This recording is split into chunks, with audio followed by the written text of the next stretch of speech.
მოგესალმებით, მეგობრებო. დღეს გვყავს ძალიან საინტერესო სტუმარი, ლუკა ხუნდაძე. ლუკა ხუნდაძე არის მართვის სკოლის კურსდამთავრებული, ჩვენ ჯგუფელი და მეგობარი, რომელმაც 2019 წელს სხვა ჩვენს თანაჯგუფელებთან ერთად შექმნა კრეატიული სააგენტო Quick-ი, რომელიც მალე ბაზარზე ძალიან პოპულარული და წარმატებული კრეატიული სააგენტო გახდა. ლუკა ეხლა გვერდება ლონდონიდან, სადაც გადის მაგისტრატურას, არის ჩიუნინგის სტიპენდიანტი და სწავლობს მაგისტრატურაზე entrepreneurship-ს. ჩვენთვის ძალიან საინტერესოა ლუკას სტუმრობა, რადგან უფრო ალბათ მის ბიზნესის დაარსებას და quick-ის საკითხებს მოვიხილოთ, ასევე მაგისტრატურასაც. ჩვენ ბევრი გვისაუბრია სწავლაზე, მერე ბევრი ყოლია დიდ კომპანიებში, ვინც საინტერესო პოზიციებს იკავებდნენ, მაგრამ ის შედეგი არის, როდესაც ადამიანის სწავლის დასრულების მერე თავად აარსებს კომპანიას და ეს კომპანია წარმატებული ხდება. გაცილებით სარისკო და რთული საქმე ჩემი აზრით. და მოდი ამ თემაზე დავიწყოთ ლაპარაკი. ლუკა, გითხარი, რატო გადაწყვიტე? იდეაში შემდეგი კვირიდან იწყება tuning-ის ინტერვიუები, რომ ვიცოდეთ 16 არის მე მგონი. და მაგასაც თუ შევეხებით კი გვაქვს ერთი პოდკასტი ჩაწერილი, მაგრამ კომპეტენტური ხალხი ვართ აქ და ეგეც გაიქნება. კი, ალბათ შევეხოთ მაგ საკითხს. საბიჭიურინგელი. მაგრამ ხო, მაგამდე მოდი დავიწყოთ Quick-ის დაარსებით.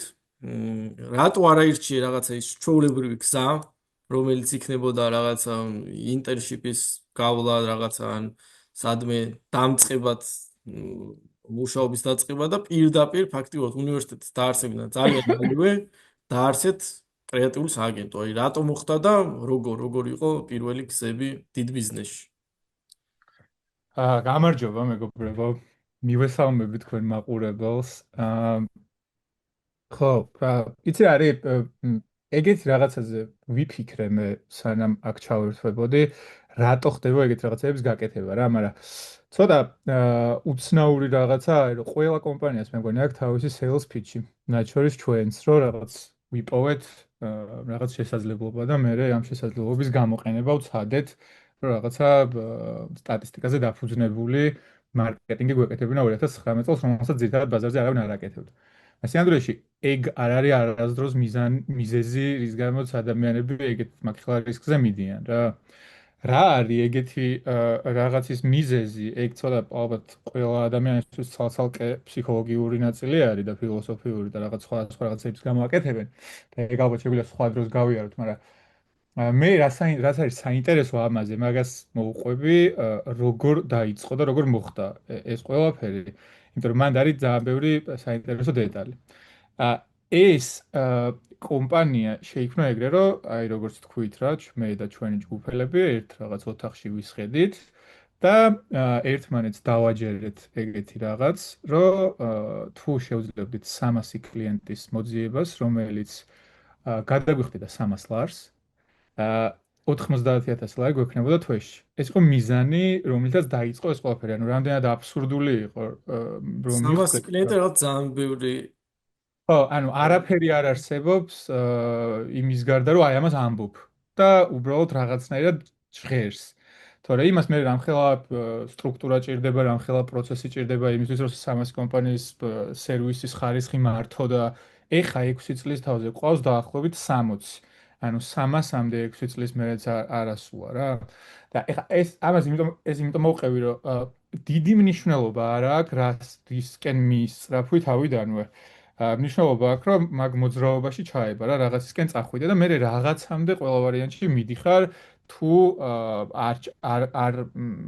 არ აჩერებ აი ამ რაღაც შესწავლა შეცდომების დაშვების ნაწილში. და მან თავარი მომენტი ეგ იყო, რომ ჩვენ არც ერთმა რადგან არ ვიცოდით ამ ბაზრის შესახებ არაფერი. ერთის მხრივ ეგ ძალიან ცუდი იყო, იმიტომ რომ ძალიან ბევრი შეცდომა დაუშვით.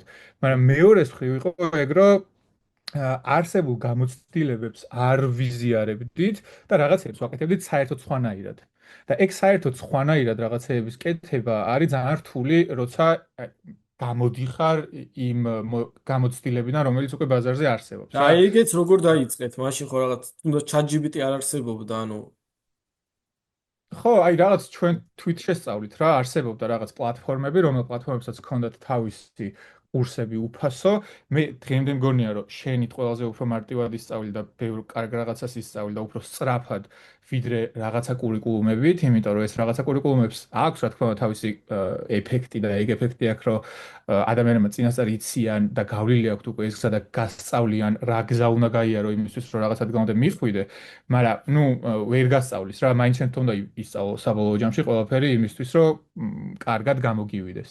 უბრალოდ, აი, მაგალითად, თავი პრობლემა ეგ არის, როცა ძველი გამოცდილებებით აკეთებ, რომ რაღაცეებზე გეუბნებიან, რომ აი, არც Teams მაგალითად ვერ ექნება ერთ Teams 5 პროექტზე მეტი.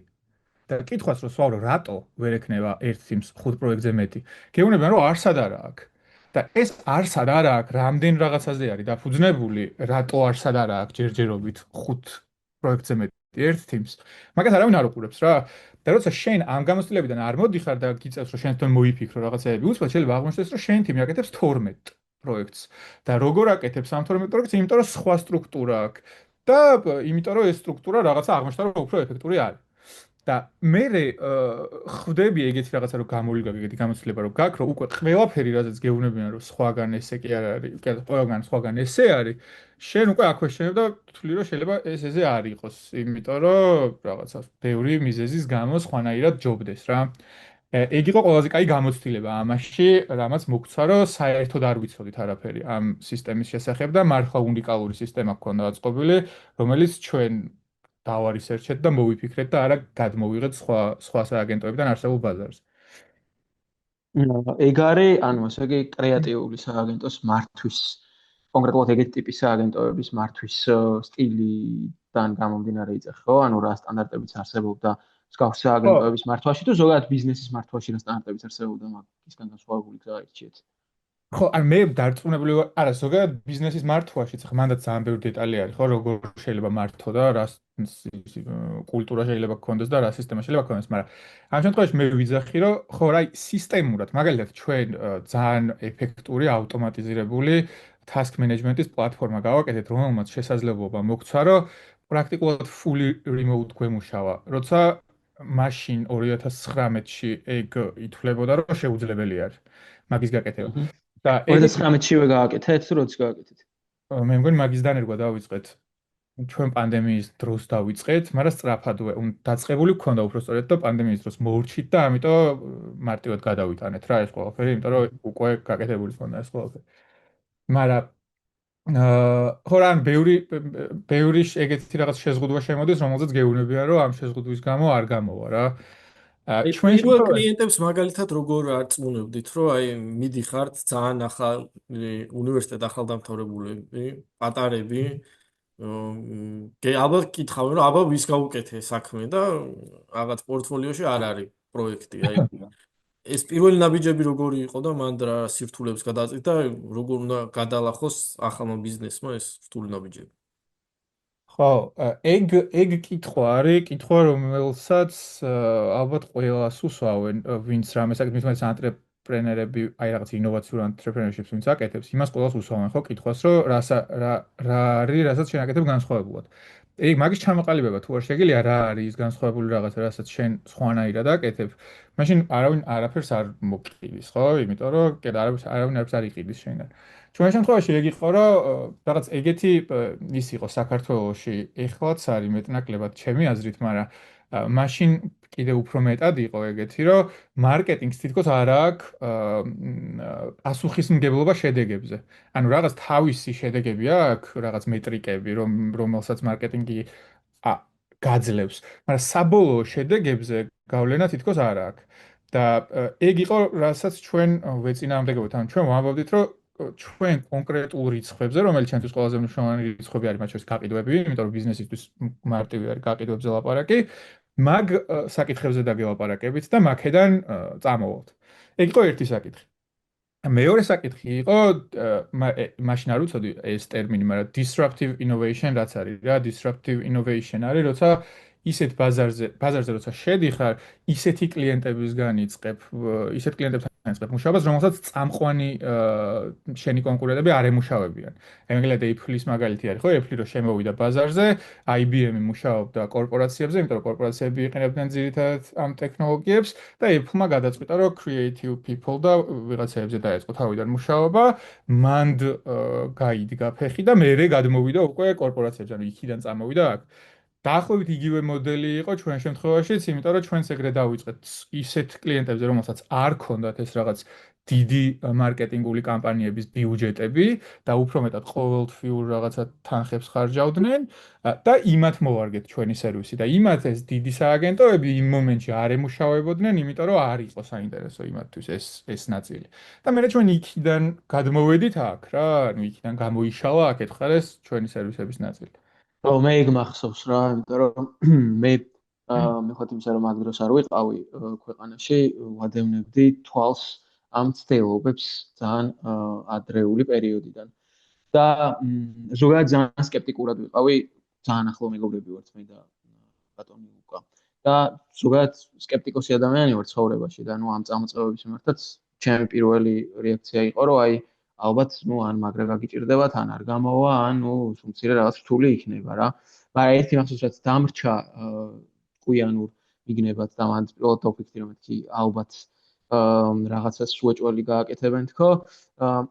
იყო ის რომ ანუ აი ეს ტარგეტ აუდიტორია როგორც შეარჩიეთ ანუ 2019 წელს რაზეც ლაპარაკობდით რომ აი შედარებით პატარა კომპანიები ჭირდება რომელსაც უნდათ რომ გაყიდვები გაზარდონ და ეგებ რაღაც მაგაც დაუწყოთ ლაპარაკი, იმიტომ რომ ბაზარზე ეგ სეგმენტი აუთვისებელი არის, აი ეგ რომ მოვისმინე, მანდ მივხვდი რომ რაღაცა სავარაუდოდ ეგ რაღაცა კარიბჭე იყო რა, რაღაცა უფრო წინსვლისკენ. და ეგ როგორ მოგაფიქრდათ, ანუ ის იდეა იყო თუ ესე რაღაც ერთობლივად რო ბრეინსტორმინგობდით რამდენიმე, უბრალოდ გაჩნდა თუ რა პროცესი იყო მაგ რაღაც სეგმენტირების პოვნის. ცია, ანუ პატარა კომპანიებისთვის ბევრად ადვილი იყო საუბარი იმაზე, რომ მე შენ რა თანხასაც დახარჯავ მარკეტინგში, მე ამ თანხას სუსტად აგიხსნი რაში საწავიდა და რაში წავიდა. ანუ მარტივი იყო რა სეილების გაკეთება. სინამდვილეში მიზეზი რის გამოც მაქეთ წავედით იყო, რომ რამდენიმე რაღაც გაუტესტეთ და იქით ყველაზე მარტივად წავიდა. და მე სერვისიც და ყველაფერიც მოერგო იმას, რაც მარტივად ხდებოდა რა მეტნაკლებად. და საბოლოო ჯამში გამოვიდა, რომ შედარებით ეს პატარა კომპანიების პრობლემა ეგაა, რომ ცოტა არასტაბილურები არიან, ანუ შეიძლება უცბად გაჩერდეს, ან აღარ გააგრძელოს ან რაღაცა.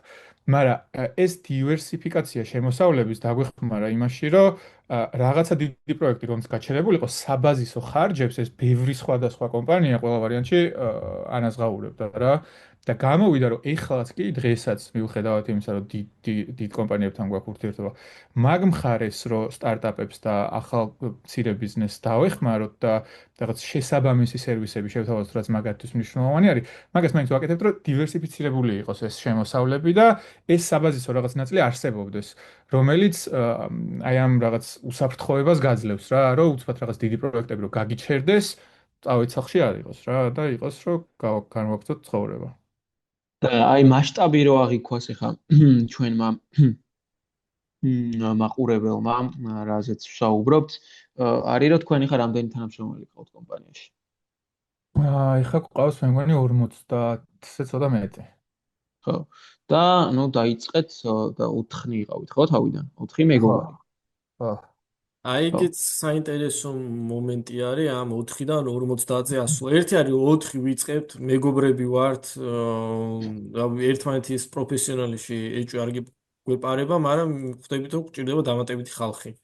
აი როგორი იყო აი მასშტაბის გაზრდასთან ერთად თუ წამოვიდა რაღაც სხვა განსხვავებული პრობლემები და ამას როგორ აგვარებდით? ანუ აი რა განსხვავება ძალიან early stage startups და რაღაც დამწყებ ბიზნეს შორის და იმ ბიზნეს შორის, რომელიც რაღაც უკვე მეორე წელი ან მესამე წელი, მაგრამ სწრაფად იზრდება და აი მანდ დამფუძნდება, რაც უნდა მიაქციოს ყურადღება. ხო.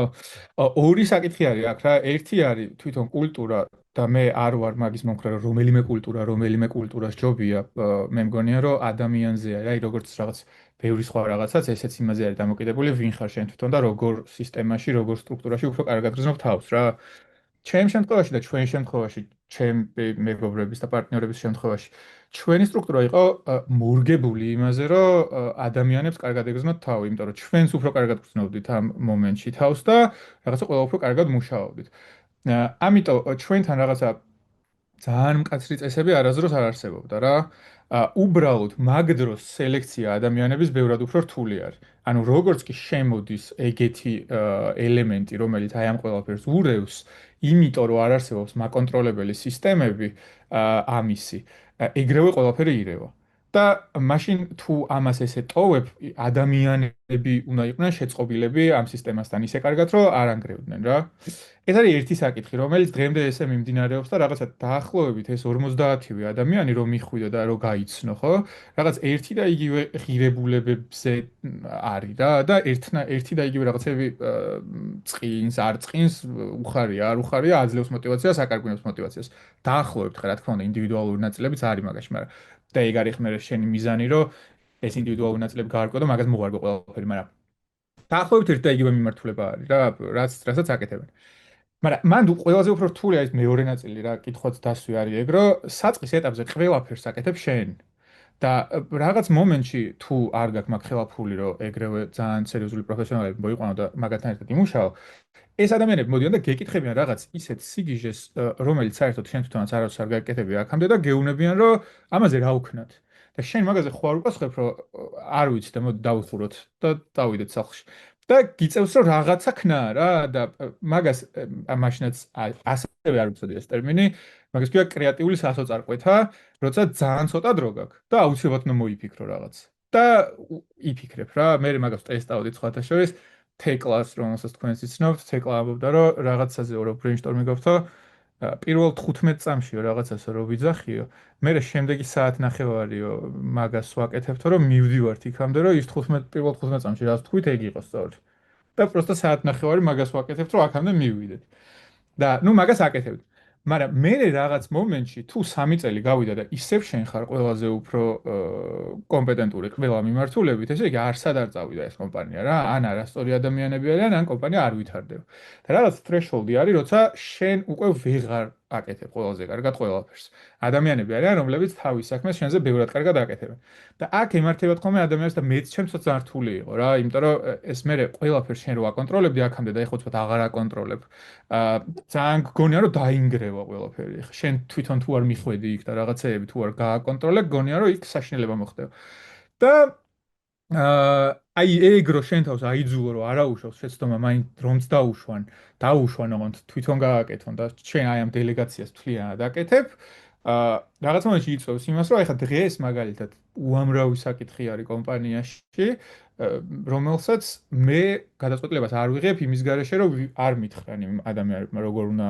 გავაკეთოთ ეს ყველაფერი რა არის ის ადამიანი ვინც იმ მიმართულებით მუშაობს ბევრად კომპეტენტური არის შენზე და შენ ვერ მიიღებ გადაწყვეტილებას იქ რა უნდა მოხდეს თუ იმას არ მოусმინე და იმან არ გითხრა რა ხდება ეხა იმ გინდაც მიმართულებაში და გინდაც თვითონ კომპანიის სტრუქტურაში რა და მაგის მიხედვით იღებ გადაწყვეტილებას და ეგ არის თავარი განსხვავება საწყის ეტაპს და შემდეგ ეტაპს შორის, როცა შემდეგ ეტაპზე შენ უკვე მედიატორის როლში გადადიხარ, ეს ამდენი პროფესიონალი, რომელიც თავის საქმეს ძალიან მაღალ დონეზე აკეთებს, ერთმანეთთან როგორ თანამშრომლობდნენ ისე, რომ ყველაფერმა კარგად იმუშაოს. და საწყის ეტაპზე უბრალოდ ფიზიკურად ყველაფერს შენ აკეთებ. ეგ განსხვავებაა რა ამ შორის. ორი კითხვა აქვს. ერთი ალბათ ადამიანები ვინც გვიყურებენ, იფიქრებენ, რომ რაღაცა შედარებით პრივილეგირებული ბექგრაუნდიდან გამომდინარე მოახერხეთ ამ კომპანიის გაკეთება და ბიუჯეტი რა საწყისი კაპიტალი გქონდათ ამ იდეის წამოსაწყებად თუ ანუ ჩვენი საწყისი კაპიტალი იყო რომ ჩვენი მეგობრის ნიკუშას მამამ დაგუკვეთა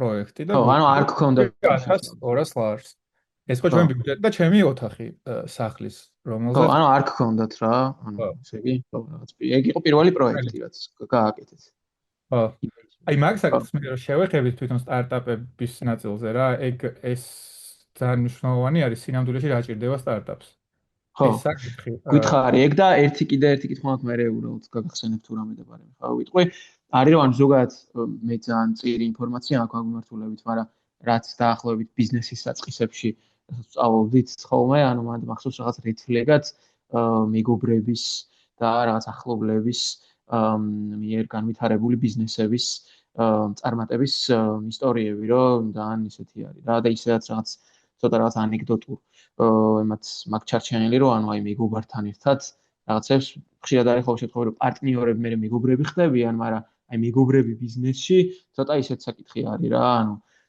დელიკატური და მთლად წარმატების ფორმულაც არ ვიცნობ.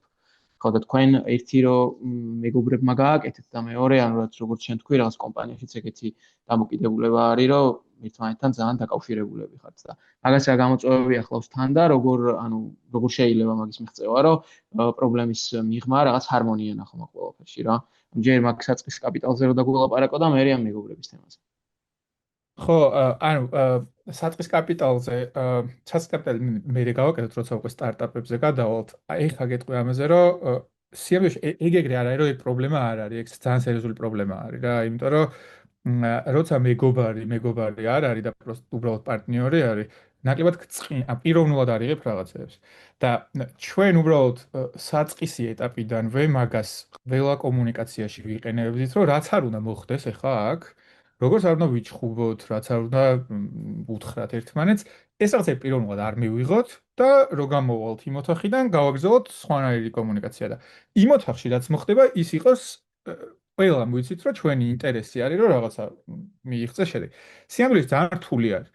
უბრალოდ ჩვენ გაგვიმართლა, რომ ყველამ შეძლო ამის გაკეთება რა, არა მარტო ჩვენ თავიდან ვინც ვიყავით პარტნიორები, შემდეგში ვინც მოვიდნენ, იმიტომ რომ ეხაც მაგალითად ძალიან თანაბარი ის არის რა, ანუ დაახლოებით 10 ადამიანს შეუძლია მოკლას ერთმანეთი დღის განმავლობაში რაღაც ერთ გადაწყვეტილებაზე და ეს 10 ადამიანი თან ითვალისწინებს იმას, რომ ყველა რაღაცა წარმატებისთვის აკეთებს ამ ყველაფერს და თან არ უნდა დარჩეს რაღაც წყენები რა. ამიტომ ძალიან რთული არის და ზოგადად რეკომენდირებული ალბათ არ არის მართლა მეგობართან ერთად გაკეთება, მაგრამ შეუძლებელიც არ არის ფაქტია. უბრალოდ უფრო მეტი ეფორტის ჩადება გიწევს. მაგრამ არ ვიცი ხა შეიძლება ეს კრეატიული სააგენტო, იმიტომ რომ რამდენიმე უბრალოდ გამახსენდა და რაც გამახსენდა кейსებიც გაგახსენდებათ ალბათ თქვენს მეგობრების წამოწყებული кейსები არის. შეიძლება რაღაცა ეგ ინდუსტრიაც რაღაცნაირად არ ვიცი, უფრო ტოლერანტული არის მაგ ყველაფრის მიმართ, ან არ ვიცი როგორ შეიძლება რითი აიხსნება ეგ, მაგრამ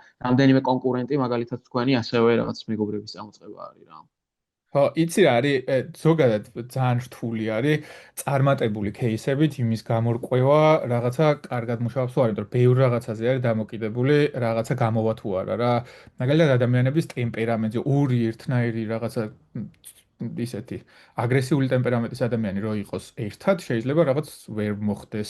შეიძლება ერთი იყოს და მეორე არ იყოს და მოკლედ ხდება ბევრი რაღაცა არის. უფრო კარგად მაგეების გაანალიზებისთვის გეხმარება შეუმდგარი ფაქტები, ანუ იქ რა ვერ მოხდა, მაგის გაანალიზებით ბევრად მეტი რაღაცის შესწავლა არის შესაძლებელი, ვიდრე რომ გამოვიდა იქიდან რაღაცა დასკვნების გამოტანის რა. ეგ ყოველთვის ეგრე არის. და ინდუსტრიასაც შეეხება მაგაზე არ ვიცი, არ მაქვს არანაირი ინფორმაცია, ჩვენ ვართ თუ არა უფრო ტოლერანტულები ვიდრე თალკე ცალკე კვლევის საგანი არის შეიძლება. ცალკე კვლევის საგანი არის ნამდვილად. თვითონ უკაცრავად თვითონ რო შევეხოთ მარკეტინგ ინდუსტრია საქართველოში მე ესე ძალიან შიგნიდან ჩახედული არა ვარ, მაგრამ რაღაც გარედან ისეთი თავიწნო რჩება, რომ თითქოს საქართველოში საკმაოდ დონეს მიაღწია და თუნდაც რაღაც მარკეტინგ კამპანიები, რა ვიცი, ხალხი ელოდება რაღაცა ახალ წელს რომ რაღაცის რეკლამა ნახოს ხანდახან ხოლმე და რაღაც 26 მაისს რომ კომპანიები რაღაც ძალიან მაგარ ვიდეოებს გაუშვებენ და მოკლედ, ანუ რაღაც ნიშნულს მე მგონი მივაღწიეთ. ამას ითანხმები თუ არა და რამ გამოიწვია ეს რომ რაღაც ძლიერები გამოვდექეთ მარკეტინგში. მოკლედ კი, ვეთანხმები მაგას, უბრალოდ ცოტა სხვანაირად ვუყურებ ამ ყველაფერს რა.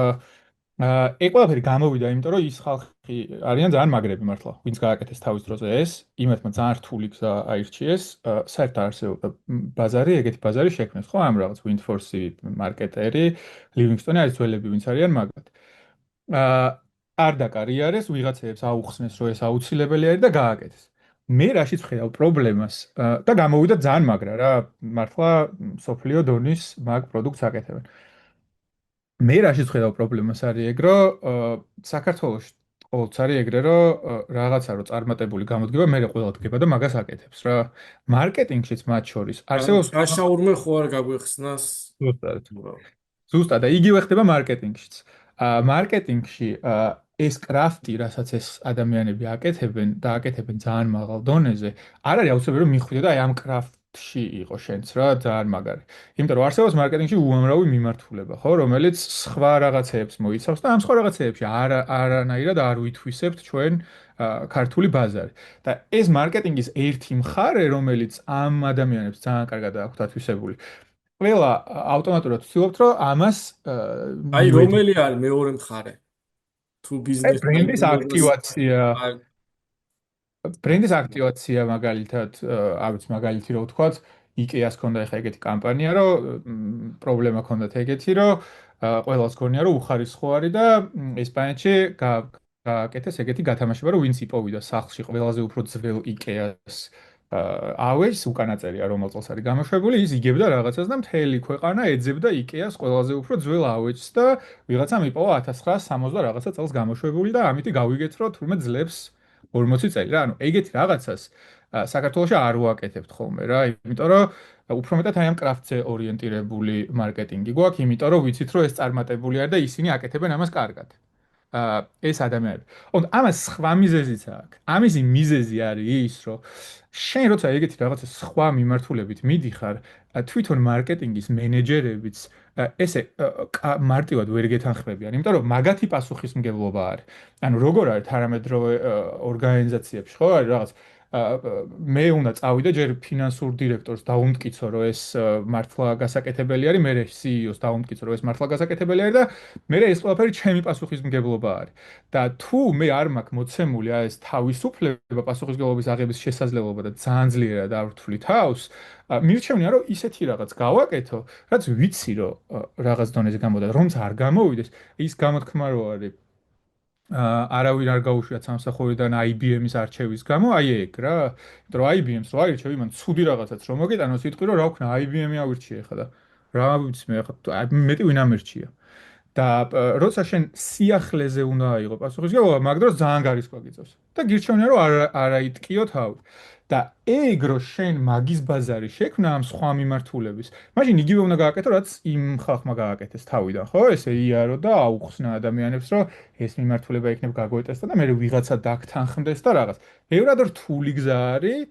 და ამიტომ რაღაცა ადამიანები ცოტა მიდრეკილები ვართ ხოლმე ზოგჯერ რომ მარტივი გზა ავირჩიოთ და ვაკეთებთ მაგას, რომ იგივე სერვისებში შევიდეთ, რასაც სხვები შედიან და არა რაღაც ეს ახალი სივრცეები ავითვისოთ რა. მე სხვათა შორის ვფიქრობ კიდე ერთი მიზეზი შეიძლება იყოს, მაგრამ შეიძლება არც რომ მაგალითად საქართველოში იმდენად აი კინოს არ ვიღებთ წელიწადში ერთი ორი, რომ მგონია რომ აი ყველა ვინც კარგი მხატვარი არის, ოპერატორი, ასე რაღაც შემოქმედებითი ჯგუფი, როდის პოტენციალი იქით მიდის. ინდუსტრია მთლიანად არ არსებობს მაგალითად, რაღაც თეატრიც ალბათ ვერ ხარობს, ანუ შესაბამისად სადაც რაღაცა გადასაღები გამოდგა ნიჭიერი ხალხია, ამ სფეროში უფრო შევიდა კიდევ. ეგეც არის ეგრე ზოგადად. კრიტიკულადაც ნუ იქნები ხო განწყობილი ხალხი რაღაცებს აკეთებს აკეთებს. თეატრში მაგალითად საინტერესო რაღაცები ხდება. არა, ძალიან ბევრი ნიჭიერი ადამიანი არის მაგ მიმართულებით. მაგრამ ხო, როგორც ინდუსტრია, რა თქმა უნდა, ეს გაცილებით უფრო წარმატებული არის. მე ერთი ცოტა შაბლონური შეკითხვა მაქვს, მაგრამ მაინც რო არ დაგვავიწყდეს, რომ ჩვენი მიზანი არის თავისუფალი უნივერსიტეტის პოპულარიზაცია და მაგას ემსახურება ჩვენი ფონდი. ანუ რა, იმიტომ რომ 4 ხართ და 4-ვე სწავლობთ ერთად, ანუ ჯგუფელები ვიყავით მოკლედ ყველა მართვის სკოლაში სწავლობთ, ერთად ჩავაბარეთ. და რამდენად გადამწყვეტი იყო ეგ გამოცდილება, ცოტა ისეთი ის არის, მაგრამ აი შენი აზრით რამე ისეთ სკილი თუ არის, რაც ანუ შენ უბრალოდ მე თავიდან ვაკვირდებოდი, რომ თავიდანვე რაღაც მაგ ხედვით იყავი, რომ რაღაც გინდოდა რომ შენი გაეკეთებინა და ეგ რაღაც სამეწარმეო სულისკვეთება თავიდანვე გქონდა, მაგრამ უნივერსიტეტის პერიოდში, მაგ წლებში რამე ისეთი მნიშვნელოვანი სკილი შეიძინე თუ არა, შენი აზრით რამე ისეთი გადამწყვეტი არის თუ არა გამოცდილებაში, რამაც მე განაპირობა ის, რომ რაღაც ეს წარმატებული კომპანია გააკეთეთ რა. შენ ის გახსოვს, ოღონდ არ მახსოვს, მე ვიყავი მანდ მოყოლით ვიცი, საერთოდ მართლა მოხდა თუ არ მოხდა. გალაქტიონი უფრო კაი მარკეტერი იქნებოდაო თუ ისო. ხო, მეც ანეკდოტურს სიმართლედ ვიცი, არ მომისმენია. მოყოლით კახაბენდუქიძის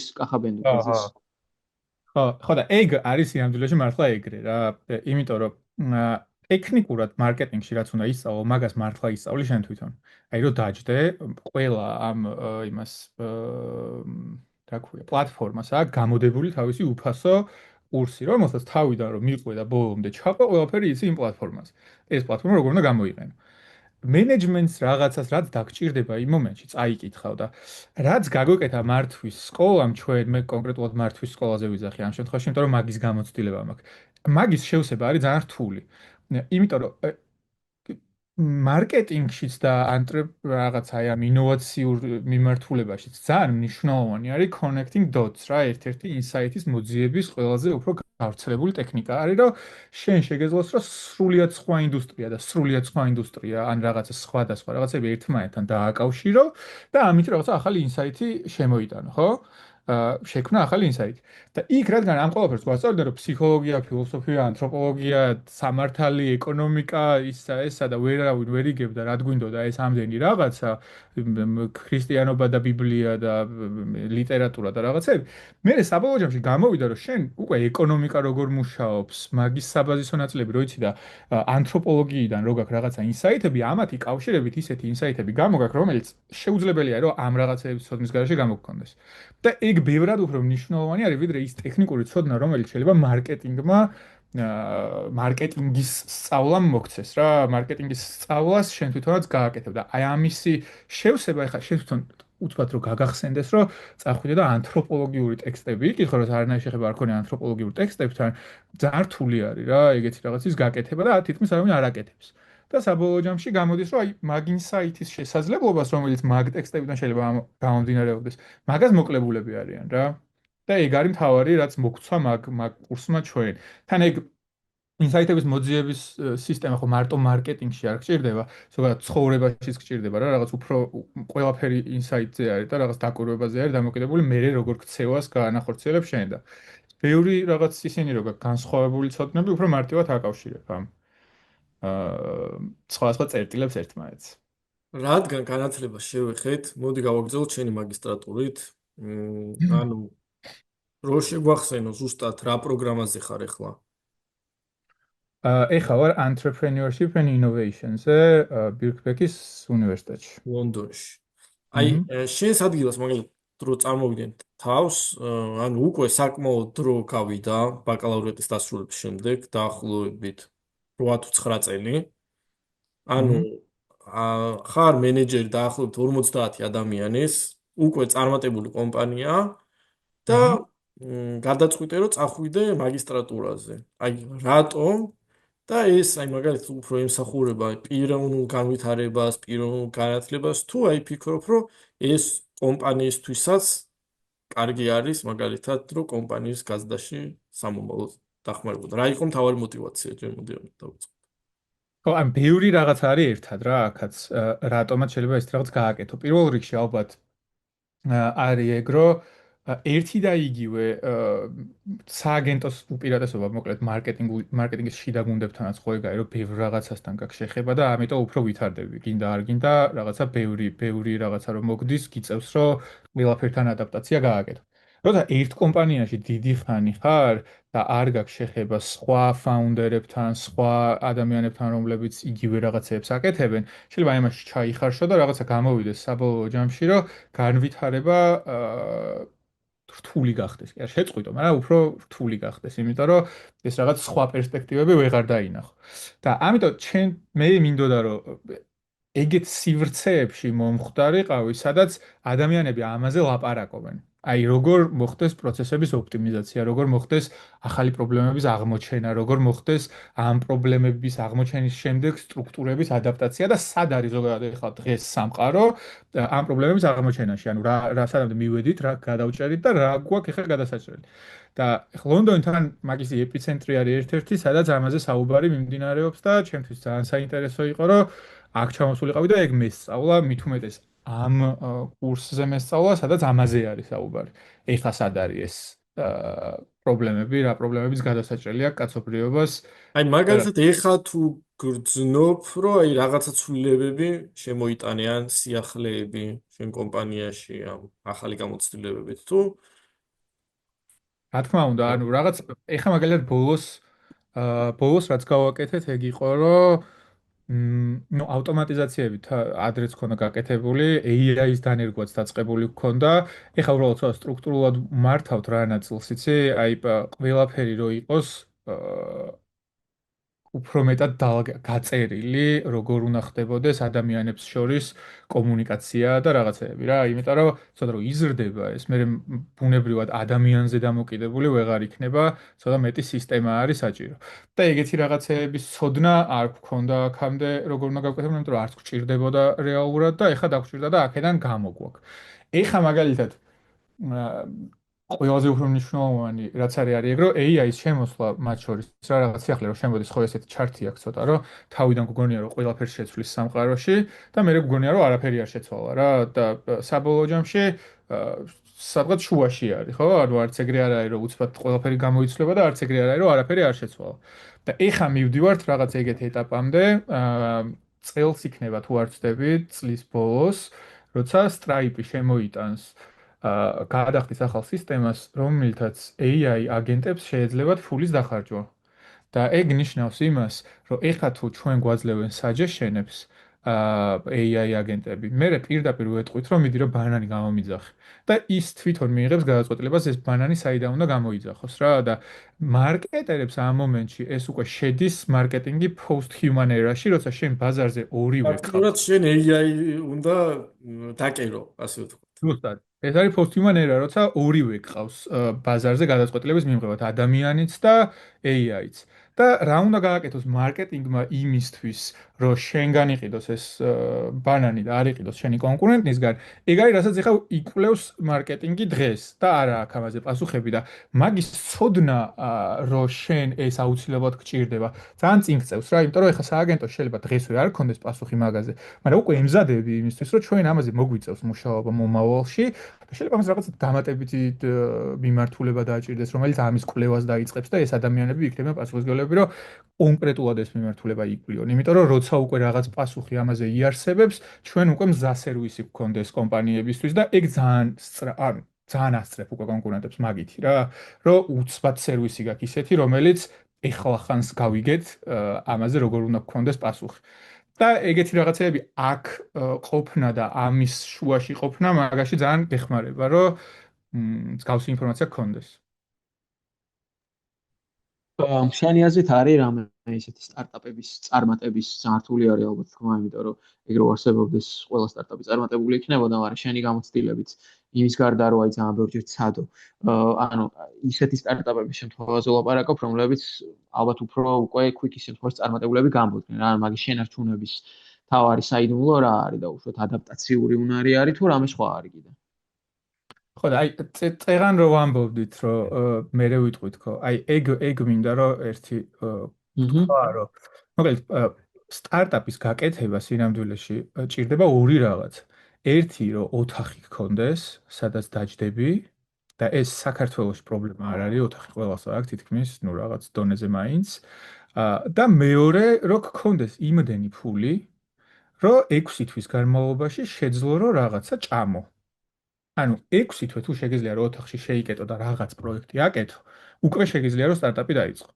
ეგრე იწყება ყველა სტარტაპი ყველგან. არ არის აუცილებელი რომ ის 6 თვე კარგად ცხოვრობ, ის 6 თვე უბრალოდ უნდა დაუთმო იმას. მაგრამ ეგ არის წარმატების საიდუმლო, ეგ არის უბრალოდ დამწყები სტარტაპერი იყო. ხო, რა თქმა უნდა. ანუ ეგ არის პრერეკვიზიტი. ეგ არის იმის ცოდნა, რომ სტარტაპის დაწყებას რაღაცა განსაკუთრებული ის არ ჭირდება რა. ეგ არის იმის ცოდნა, რომ სტარტაპი შეგიძლია 6 თვე უბრალოდ ადგე და შეჭრო გამოვა, არ გამოვა. უბრალოდ ეს გამოვა, არ გამოვას პრობლემა. იცი რა არის? რომ ისედაც მაღალ ძალიან სარისკო რო არის ამის გაკეთება. ადამიანები იწყებენ რისკების დაწევას ქვემოთ. და ცდილობენ რომ ხო ის გამოთქვა მთავარია რომ MVP გავაკეთოთ და გაუშვათ. ეგ სინამდვილეში რამე წვილი კი არ არის, მართლა ეგრე არის. MVP რო გააკეთო და რო გაუშვა, კაი არის. იმიტომ რომ მით უმეტეს 2012 წელს, 2010 წლიდან ახლა ეს რაღაც B2B linear startup-ები რაც იყო, ხო, რაღაც ეგ მაგეების წარმატების გზა პირდაპირ არსებობდა, თუ ნორმალური გუნდი ყავდა და კარგად გააკეთებდი რაღაცა soft-ს, აუცილებლად მილიონერი გახდებოდი. ამიტომ ადამიანებმა გადაწყვიტეს, რომ მოდი ახლა ძალიან სარისკო რაღაცეები აღარ გავაკეთოთ. ამიტომ 2010-იანი წლების მერე რაღაცა კონსუმერისტული სტარტაპები აღარ იქნება, ხო? რაღაც ისეთი, რომელიც Facebook-ი აღარ შექმნილა. იმიტომ რომ არ არის მაგისი მოთხოვნა, რომ რისკები შეამცირო. და ეგ ახლა მე არ ვამბობ, რომ აი ამ მიმართულებით სიარული რამე პრობლემა არის, მაგრამ მე ეგეთი რაღაცა ვფიქრობ რა. ოღონდ ჩემი აზრი არის ეს პირადად და არ ვარ დარწმუნებული, რომ შეიძლება ეს რაღაცა ობიექტური ჭეშმარიტება იყოს. უბრალოდ ადამიანები, თავარი წარმატება იმისთვის, რომ რაღაცა პროექტმა რაღაც წარმატებას მიაღწიოს, არიან ადამიანები, ხო? შენ თუ შეგიძლია რომ პროფესიონალების გუნდი შეკრიბო რაღაცა პროექტის გარშემო და ამათ რაღაც ძალიან დიდი დრო დახარჯონ ამ პროექტისთვის, უფრო დიდი არის ალბათობა გაცილებით, რომ წარმატებული იქნება პროექტი, ვიდრე შენ თვითონ რო ადგე, როგორი იდეაც არ უნდა გქონდეს. იდეა მაგდენად მნიშვნელოვანი არ არის, როგორც აღსრულება, ხო? რაღაც იდეა შეიძლება მე მქონდეს რაღაც ძალიან მაგარი, მაგრამ ვერასდროს ვერ აღვასრულო ეგ იდეა და აღსრულება ბევრად უფრო მნიშვნელოვანია. და იმისთვის, რომ შენ ძალიან მაღალი დონის პროფესიონალები შეკრიბო ერთი საკითხის გარშემო, მართლა ძალიან მაგარ რაღაცას უნდა აკეთებდე. და ეს მართლა ძალიან მაგარი რაღაცის კეთება ადამიანები არ აკეთებენ, იმიტომ რომ მართლა ძალიან მაგარი რაღაცეები არის ძალიან მაღალი რისკის შემცველი. ანუ შეუძლებელი არის წესით რომ გამოვიდეს ეგეთი რაღაცეები რა. და ამიტომ ამ რისკების მინიმიზაციის მიზნით მოდი გავაკეთოთ რაღაც MVP, რომელიც არ მართლა არ არის ცუდი, ანუ ეგეც გასაკეთებელი არის აუცილებლად და ეგეც უნდა გამოვიდეს. მაგრამ როდის გაგიგია ბოლოს საქართველოში ვინმესთან მისულიყოს და ეთქვას, რომ ეხლა რაღაც ძალიან მაგარი იდეა მაქვს და მოდი აი ამის გაკეთება მინდა. ეგეთ რაღაცა ხო არ ხდება. ჩემთან რომ მოვიდეს ვიღაცა და რომ მითხრას, რომ ეგეთ რაღაცას ვაკეთებ, აუდგები და მართლა უფასოდ დაუთმო შემიძლია 6 თვე მაგ პროექტს. უბრალოდ არ აკეთებენ ადამიანები ამას, იმიტომ რომ ეს მოდელი ფიქრის, რომ მე მართლა შემიძლია ეგეთი რაღაცის გაკეთება, თითქოს არ არსებობს და მირჩევნია, რომ რაღაცა MVP გავაკეთო, რომელიც წარმატების გზაც უკვე არსებობს და ეგ იმას ვქნა რა. და რაღაცნაირად, არ ვიცი, ალბათ ვიღაცას უნდა გამოუვიდეს ეგ, რომ მე შაურმასავით სხვებმაც დაიწყონ ეგეთ რაღაცების გაკეთება და სანამ ეგრე გამოვა, მე მგონია, რომ ცოტა ადამიანები უნდა გადაეწყონ მაგაზე, რომ ეგეთ რაღაცებზე იფიქრონ, რომ მართლა სერიოზულ რაღაცებს დაუთმონ. სერიოზულ რა დიდ რაღაცებს, რა იქ ცოტა გამოუსველ რაღაცებს დაუთმონ დრო, თუ არ გამოვა არ აუშვას, იმიტომ რომ ბევრ რაღაცას ისწავლიან. თუ გამოვა ხო იქნება კაი. ეგ არის რაც მინდოდა რომ მეთქვა მაგაზე, იმიტომ რომ მაგაზე ძალიან ვღელავ მაგ საკითხს. ანუ რეალურად საქართველოში არიან ძალიან კაი პროფესიონალები, ბევრი მიმართულებით და შეიძლება რომ საქართველოდანვე გაკეთდეს ძალიან სერიოზული სტარტაპები. მიუხედავად იმისა, რომ კიდე რაღაცეები ჭირდება მაგას, ხო, ეხლა თვალ ეგრე მარტივადაც არ არის, იმიტომ რომ ინფრასტრუქტურა საქართველოში სტარტაპების წარმატების არის ძალიან დაბალი. არ არიან მაგალითად მცირე ბიზნესები, რომლებიც იციან რატო უნდა გამოიყენონ ტექნოლოგიები. ანუ მაგალითად ბრიტანეთში მე რო სტარტაპს ვაკეთებ, ყავს მცირე ბიზნესების ქსელი, რომელთანაც პირდაპირ მივალ და მივყიდი ამ ჩემ პროდუქტს და ისინი რაღაც გამოიყენებენ და გატესტავენ და მეტყვიან უკვე კავშირს. მყავს უნივერსიტეტები, რომლებიც კვლევებს დებენ ყოველ თვე და ვიცი რა მიმართულებით შეიძლება სტარტაპების გაკეთება. ეს რაღაცები საქართველოში არ არის, მაგრამ გლობალურად ამ ინფორმაციის მოპოვება მაინც შესაძლებელი არის რა, ანუ შეიძლება რაღაც დისტანციურად ჩაანაცვლო რაღაცნაირად ეს ყველაფერი და მაინც ეგეთ რაღაცაზე წახვიდე. ხო რა, ეგ არის.